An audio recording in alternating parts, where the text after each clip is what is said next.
আজকে যে আমরা অনুষ্ঠানে এসেছি, অনুষ্ঠানের মেন ইয়েটা হচ্ছে যে আমাদের চলনটা হবে ইষ্টানুচলন, ধর্মটা হবে ইষ্টানুচলন, আর কর্ম হবে যজন যাজন ইষ্টিভীতি স্বস্তিনি সদাচার। ইষ্টানুচলন কেমন? মানে এক দাদা, তিনি তাদের সংসারে দু একজন ভালো পেনশন পান, ভালো মন্দ খান দান ইত্যাদি। তা তিনি প্রত্যেক দিনই ওইরকম ভাবে অভ্যস্ত হওয়াতে যজন যজন ইষ্টিভীতি স্বস্তিনি সদাচার যে নিয়ম ঠাকুরে দীক্ষিত, সেটা কিন্তু পূর্ণমাত্রায় না করার জন্য তিনি এমন ভাবে পঙ্গু হয়ে গিয়েছিলেন যে তার পায়খানাতে প্রস্রাব ফিরতে বা কোনো মুভমেন্ট করাটা খুব কঠিন অবস্থায় এসেছে। তিনি এইরকম ধরনের যখন তার মুভমেন্ট করা যাচ্ছে না, কঠিন অবস্থায় ৩-৪ জনা মিলে পায়খানায় নিয়ে যেতে হচ্ছে, করতে হচ্ছে, তখন আচার্যদেবের শরণাপন্ন হলেন। আচার্যদেবের ফোনের মাধ্যমে যেটা তার কাছে এসেছিল বার্তা, সেটাতে বলছিল যে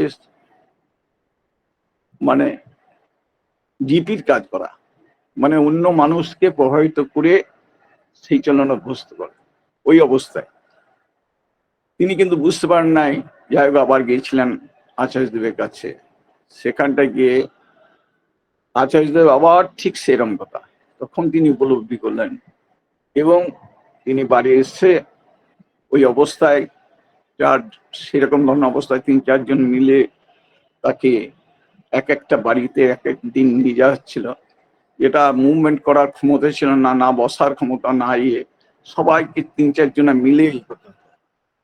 যখন এই ডিপির কাজ করতে লাগলেন এবং তার চলনটাকে সেই পথে অনুগামী করে তুললেন, তখন দেখা যাচ্ছে যে মুভমেন্টটা, তার যে শারীরিক যে বাধা বিঘ্ন ইত্যাদি, সেগুলো ক্রমান্বয়ে ভালোর দিকে এগিয়ে গিয়ে তাকে মানে তিনি বসতে পারছেন, এক একটা বাড়িতে যেতে পারছেন, একের পর এক অন্য বাড়িতে গিয়েছেন, অন্য বাড়িতে গিয়ে এরম করে ক্রমান্বয়ে চলনের ফলে, এই ইষ্টানু চলনের ফলে সে কিন্তু একদিন সুস্থ হয়ে মোটর সাইকেলে দিয়ে ঘরে যেতে পেরেছে।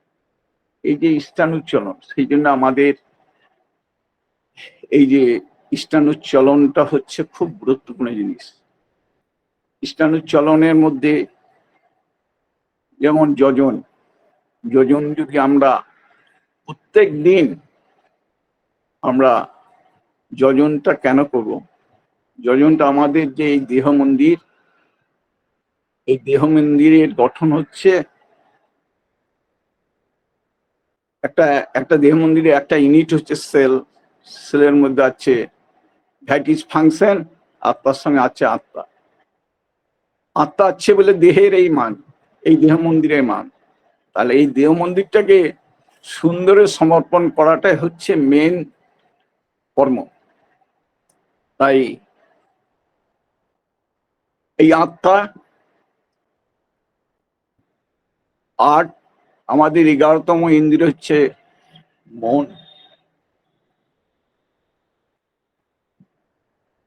দেহ, মন, দেহ, মন আর আত্মা, এই তিনের সমন্বয় ঘটাতে গেলে, সমন্বয়ে যখন আমরা আজ্ঞাচক্রে তার মূর্তিটাকে স্থির করে যথা নিয়মে, যখন আমরা পুরুষোত্তমের দীক্ষা নিয়ে যখন আমরা এরকম ধরনের চলতে অভ্যস্ত হব, প্রতিনিয়ত ৮ ঘন্টা থেকে ১ ঘন্টা যখন নাম ধ্যান করব দুবেলা, এবং মানে ধ্যান করব, অজপা নাম পজিটিভ ভাবে চলতে চেষ্টা করব, এরকম ভাবে, তখন আমাদের এই শরীর মন্দিরের মঙ্গল হবে। সেই জন্য এইটাকে কনসেন্ট্রিক করে যখন আমরা চলতে যাব, তখন আমাদের তখন সবকিছু আস্তে আস্তে ফিরে আসবে। সেই জন্য সত্তা সচিদানন্দময়, অসৎ নিরোধী সতত হয়, সচিদানন্দের পরিপোষক যাতায়াত হবে। এই যে আমরা কঠিন কঠিন রোগের প্রকোপে পড়ি। আজকে আমাদের যে বিভিন্ন রোগগুলো, আজকে অ্যাপেন্ডিক্স, নেফ্রাইটিস, অ্যালবুমিনাইটিস বা ইরিথ্রোপ্লাস, হাঁপানি, বহুমূত্র, ডায়াবেটিস, এই যে রোগগুলো যখন আমাদের শরীরের মধ্যে প্রভাব বিস্তার করে, তখন সে একটা কঠিন করে, ডায়াবেটিস যদি কঠিন অবস্থায় আসে, এই গ্ল্যান্ডের সিক্রেশন গুলো কম বেশি হলে, শোষণ এবং সিক্রেশন যদি ঠিকমতো না হয়, তখন কিন্তু আমাদের শরীরে বিভিন্ন রোগের সৃষ্টি হয়, আস্তে আস্তে আমাদের ধ্বংসের দিকে এগিয়ে নিয়ে যায়। তাই আমাদের যদি এই ইষ্টানুচলন, নাম ধ্যান যদি সুন্দর থাকে, তাহলে কিন্তু আমরা সবটাই সুন্দর। আমাদের দেহের যে গঠন, আমাদের সুষুম্না কাণ্ড আছে, তার সঙ্গে ইরা, পিঙ্গলা ইত্যাদি আছে। এটা নার্ভ সিস্টেমকে যদি আমরা নাম ধ্যানের মাধ্যমে যখন এই নার্ভ সিস্টেমটাকে ঠিকমতো ভাবে আমাদের চলনের মধ্যে যোগ করে আমরা সঠিকভাবে মাত্রায় চলতে পারবো, যার কারণ এই যে আমাদের ভার্টিব্রার মাধ্যমে যে স্পাইনাল কর্ড বা নার্ভ সিস্টেম, সুষুম্না কাণ্ড, সুষুম্না কাণ্ডের সঙ্গে যুক্ত আছে এই যে মোটর নার্ভ, যেটা ব্রেন থেকে সব খবর মাসেল বা বিভিন্ন অর্গানের নার্ভ সিস্টেমে পৌঁছায়। আর বিভিন্ন দেহের মধ্যে বিভিন্ন সেন্সরি নার্ভ যখন বিভিন্ন জায়গায় মাসল থেকে আরম্ভ করে শরীরের বিভিন্ন অঙ্গ থেকে শেষ খবর পৌঁছায় ব্রেনে, সেন্সরি নার্ভ।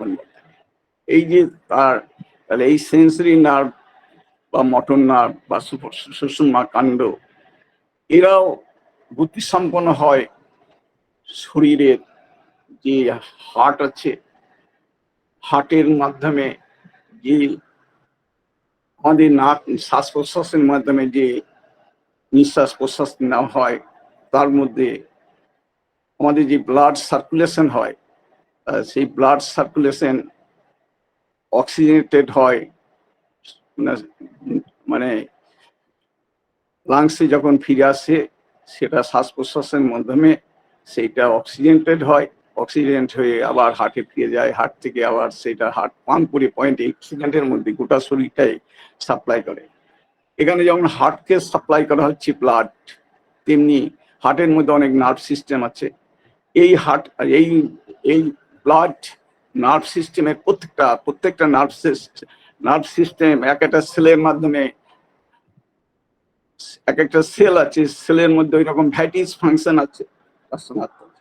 তাহলে এই নার্ভ সিস্টেমটাকে সুন্দর রাখতে গেলে এই যে অক্সিজেনকে, মানে অক্সিজেনের যুক্ত ব্লাড গোটা শরীরের মধ্যে সাপ্লাই হবে, এবং কার্বন ডাই অক্সাইড যুক্ত ব্লাড ভেনিওলস থেকে, ভেনিওলসের মাধ্যমে সাপ্লাই হয়ে ভেন থেকে হার্টে, হার্ট থেকে লাংসে পিউরিটি হয়ে আবার অক্সিজেনেটেড হয়ে আবার ওই রকম ভাবে সার্কুলেশন করবে, যখন আমাদের শরীরটা সুন্দর থাকবে। সেই জন্য আমরা শরীরে যদি সুন্দর থাকতে চাই, প্রত্যেক দিন আমাদেরকে নিয়ে অন্ততকে আধ ঘন্টা থেকে 1 ঘন্টা বেশি সময় করা দরকার, অত কম নয়, আমাদের এই প্রাণায়ামটা করতে হবে। অর্থাৎ আমরা ধ্যান করব, অজপা নামে থাকবো, সবসময় ভালো মনে থাকবো, মানে কপটতাহীন সহজ সরল মনে যখন আমরা থাকবো, তখন সব ঠিক হবে।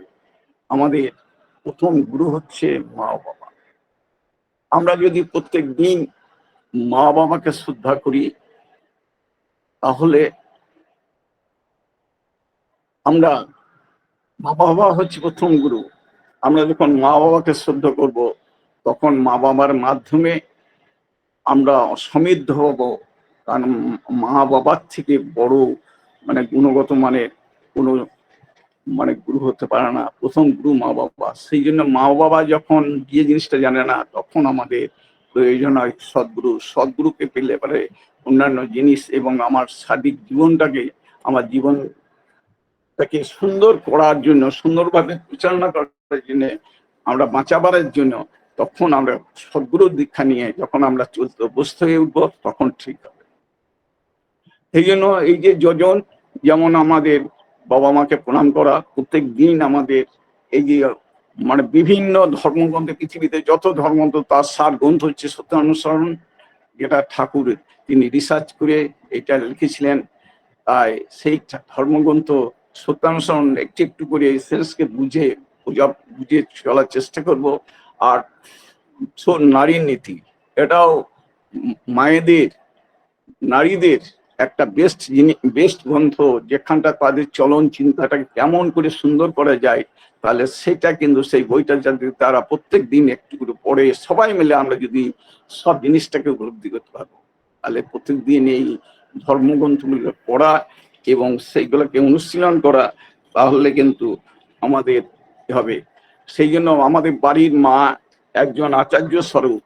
তাই সেই যদি মা বাবা আচার্য স্বরূপ হয়ে ওঠে, তাহলে তার ছেলেটা সুন্দর হয়ে উঠতে পারে, এবং সুন্দর হয়ে উঠলে মানে তারাও সুন্দর হয়, ছেলেটাও সুন্দর হয়। মানে আচার্য স্বরূপ মানে ইষ্টের যে নিয়ম, সেইগুলোকে যদি আমরা সবটাই বুঝতে পারি, উপলব্ধি করতে পারি, প্রকৃত নারী হয়ে যখন সেই ভালোবাসা দিয়ে ইষ্টানুক চলনে চলে অভ্যস্ত হয়ে যখন আমার ছেলেটাকে সেই অভ্যাসে অভ্যস্ত করতে পারি, তখন কিন্তু আমার ছেলেটা সুন্দর হয়েছে। ছেলেটা কি চাই? আর ছেলে আমাদের বাড়িতে আছে, ছেলেটা কি পেতে চায়? ও পেতে চায় যে আমার বাবা আমার মাকে খুব ভালোবাসে, মা বাবাকে খুব শ্রদ্ধা করে। এই যে বিনিময়, এই যে ভালোবাসার বিনিময় সে পেতে চায়। তার পরিবর্তে যদি সে মা বাবার ঝগড়া দেখে, তাহলে কিন্তু এটাই ইষ্ট বিরোধী চলন, এটাই হচ্ছে অধম। তাই ইষ্টানুচলনে আমরা উপস্থিত উঠবো। যেমন এক মা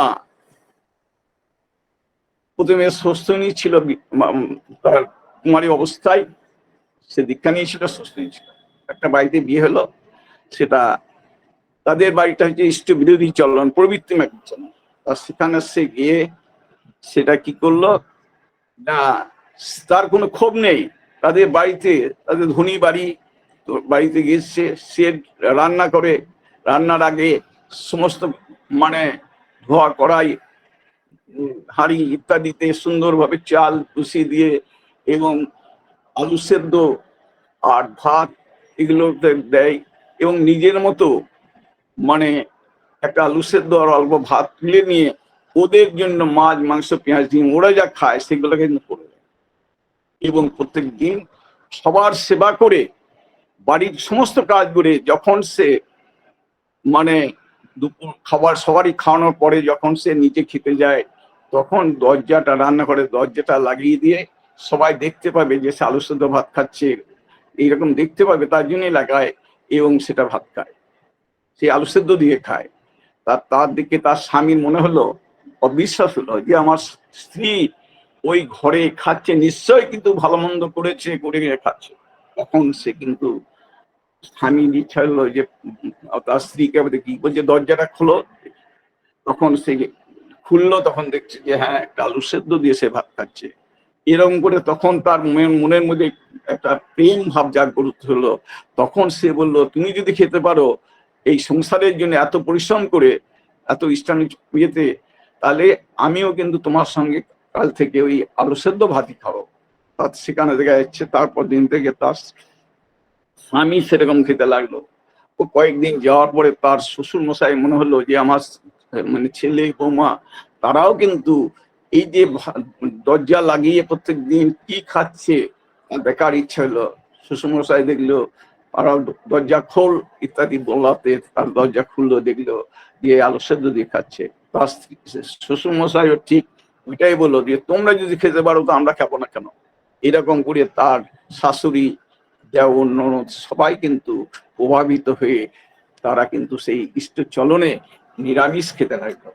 নিরামিষ খাওয়ার মাধ্যমে এই যে উচ্চতর চলন মায়ের ছিল, তাদের কিন্তু সবাই কিন্তু পরায়ণ ভাবটা কেটে গিয়ে সবাইকে দীক্ষা দিল এবং সবাইকে কিন্তু ইষ্টানুচলনে অভ্যস্ত করে তাদের সুন্দর জীবনটাকে তাদের ফিরিয়ে দিল। একটা মা যদি এরকম ধরনের হতে পারে, একটা বাড়ি ঘিয়ের মধ্যে যদি এরকম ধরনের হয়ে উঠতে পারে, তাহলে আমাদের জীবনটা কিন্তু সর্বা মানে সুন্দর হয়ে ওঠে। আমরা চেষ্টা করব যাতে এইরকম ধরনের আমাদের ইষ্টানুচলনে অভ্যস্ত হয়ে আমাদের জীবনটাকে যাতে আমরা ই করতে পারি। আর পঞ্চ মহাযজ্ঞ, যেটা হচ্ছে আমাদের প্রত্যেক দিন আমরা যে ইষ্টভীতি করি প্রত্যাশাহীন ভাবে, সেই ইষ্টভীতিটা যদি তাকে ঘরে কোণে যদি প্রত্যাশাহীন ভাবে করতে পারি, তাহলে কিন্তু সেই ইষ্টভীতিটা তিনি রিসার্চ করে যে নাম নিয়ে এসছেন, তাই সেই ঋষিযোগ্য স্বরূপ তাকে মানে তিনি গ্রহণ করেন। সেই ঋষি যদি প্রত্যাশাহীন ভাবে করতে পারি, তিনি গ্রহণ করেন, তাহলে ঋষিযোগ্য হয়। সব দেবতার সমাহারে পুরুষোত্তমের সৃষ্টি, প্রত্যেক দিনই বিভিন্ন আমরা যদি প্রত্যাশাহীন ভাবে সেই ইষ্টভীতি করতে পারি, প্রত্যেক দিন দেবযজ্ঞ হয়। পিতামাতার প্রতি আমাদের কর্তব্য সেভাবে আমরা দেখাতে পারি না, যদি প্রত্যেক দিন মানে প্রত্যাশাহীন ভাবে যদি ইষ্টভীতিটা করি, প্রত্যেক দিন পিতৃযজ্ঞ হয়। তাছাড়া প্রত্যেক দিন আমাদের কর্তব্য আছে, উদ্ভিদ জগৎ প্রাণী জগতের প্রতি কর্তব্য আছে। যদি আমরা প্রত্যাশাহীন ভাবে ইষ্টভীতি করি, তাহলে প্রত্যেক দিন ওই ভূতযজ্ঞ হয়।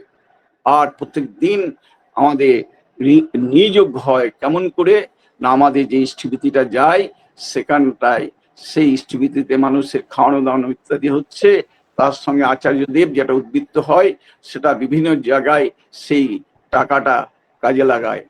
এটা এটা নিযজ্ঞ হচ্ছে। তাই আমরা সেই চলনে অভ্যস্ত হয়ে যখন আমাদের জীবনটাকে সঁপে দিতে পারবো, আমরা নীরব হয়ে সর্বাত্মক সুন্দর হয়ে আমাদের এই পুরুষোত্তমের দীক্ষা নিয়ে আমাদের জীবনটা সুন্দরের দিকে এগিয়ে দিতে পারবো। আমরা সদাচার সম্পন্ন হয়ে যদি আমরা চলি, তাহলে আমাদের জীবনটা শারীরিক মানসিক আর্থিক প্রবলেম আমরা আমরা জয়গুরু, সবাইকে জয়গুরু নাকি শেষ করি আগে জয়গুরু সবাইকে। আমার সদ্য শ্রী শ্রী ঠাকুরের সপতিঋত্বিক শ্রদ্ধাভাজন জগন্নাথ সিংহ দাদা একটি কথা, মূল্যবান কথা বলেছেন। তার কথা হচ্ছে, এতটুকু গভীরত্ব যাব না, তাই একটি কথা বলেছেন যে সদাচার মেনটেন, এটা হচ্ছে আমাদের জীবনের ফার্স্ট প্রায়োরিটি। সদাচার যদি মেনটেন না করি, ঠাকুর বলেছেন যে সবাই যদি সব কিছু করতে পারতো, সৎসঙ্গীতে যুক্ত হতে পারত। এই সৎসঙ্গটা এত সোজা কথা নয়, খুব কঠিন রাস্তা। বলা হয় যজন যাজন ইষ্টভীতি স্বস্তানি সদাচার বলে ফেলি, কিন্তু মানাটা এত সোজা কথা নয়। যে পেরেছে সে কিন্তু উৎপন্ন হয়েছে, যে পেরেছে তার সংসার কিন্তু শান্তিময় করতে পেরেছে। দাদার দীর্ঘায়ু কামনা করি, পরম পিতা রাঙ্গানাথ উজ্জ্বল দর্শক আপনার পরিবার পারিপার্শ্বিক সবার ইষ্টচ্ছল মঙ্গলের জন্য প্রার্থনা করি। সবাইকে সবারই মঙ্গল কামনা করি। তারপর জয় গুরু দাদা।